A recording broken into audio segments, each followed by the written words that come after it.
I've actually worked at the Disney studio on a number of occasions. So the first time that I was there, I worked on Mickey's Christmas Carol, and I was an in-betweener working under Randy Cartwright, who was one of the top animators there at the time, and learned a lot. I really had a great time.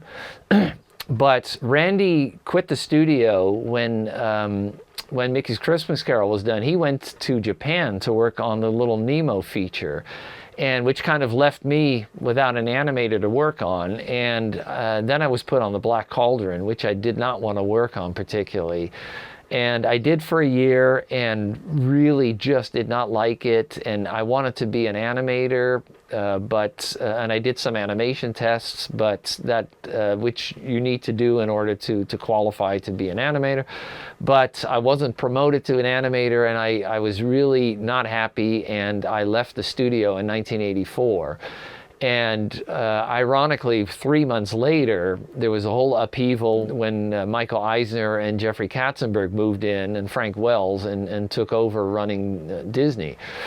And they kicked all the animators out of the beautiful animation building and put them in a warehouse, and the whole feature animation side of Disney looked like it could be just fall by the wayside.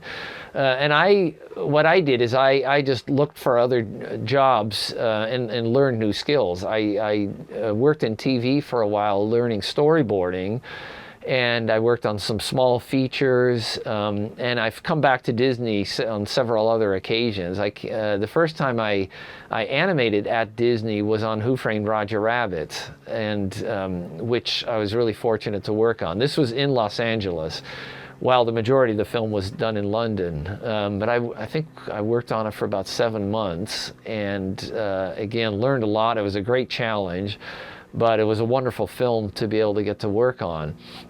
And when that was done, I left Disney again, and I just jumped around a lot of different studios, and I really enjoyed the freedom of doing that. And since then, I've bounced back and forth between doing storyboards and animating, or both on a film. So I worked on over the years. And I came back at Disney again. I worked on first of all, Back to Neverland. And I have animation from that. I'm going to show this real quick. Back to Neverland is a short film that was designed for the MGM Disney studio tour that they had at Disney World in Florida. And so there's a little film with Walter Cronkite and Robin Williams explaining the process of animation. So here is one of the scenes that I did, and this scene is final as is. It's a pencil test scene. So he jumps up, turns himself into a little baby with a milk bottle. Then he turns himself into Peter Lorre or something like that. Then a lumberjack. He wiggles his toes, and at the end, he becomes Walter Cronkite.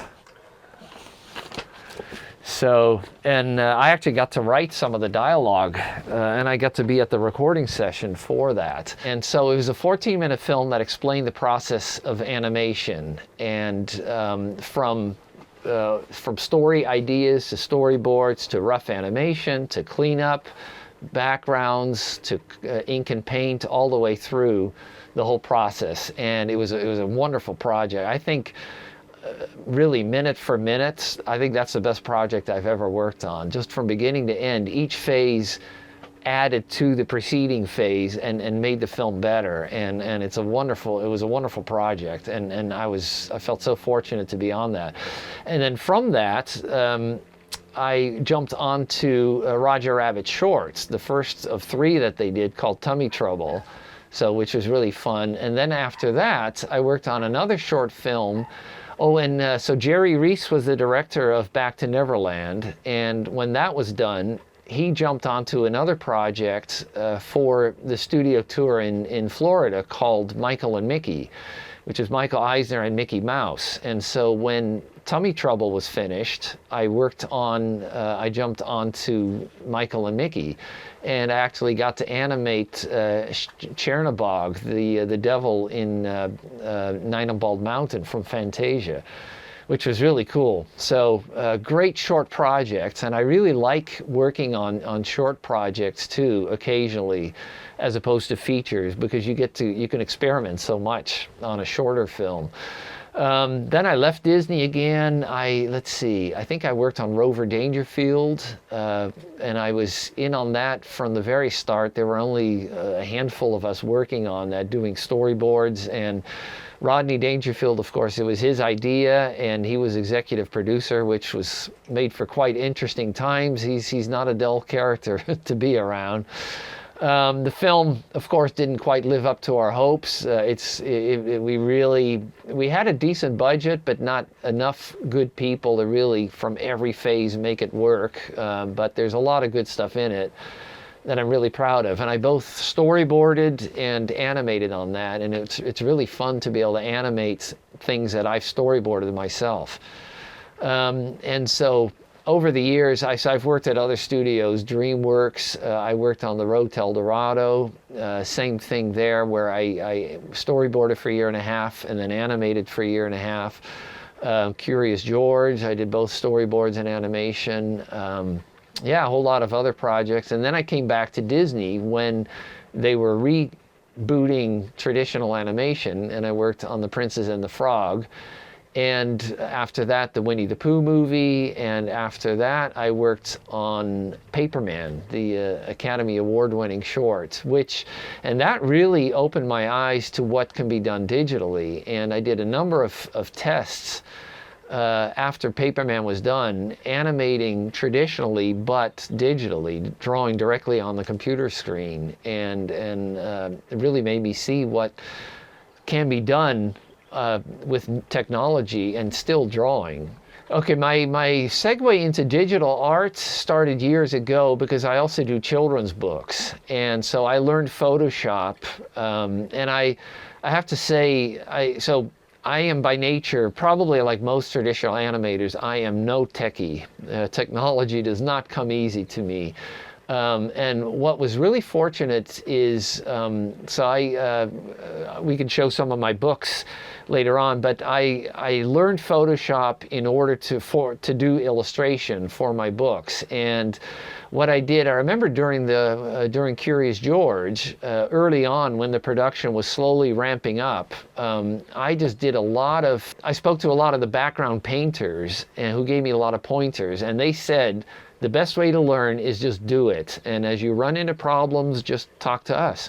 And so that's what I did. I just started little projects just as a test for myself. And I actually wrote down, what do I do for this? What do I do for that? And the next morning I would bring it in and talk to these guys.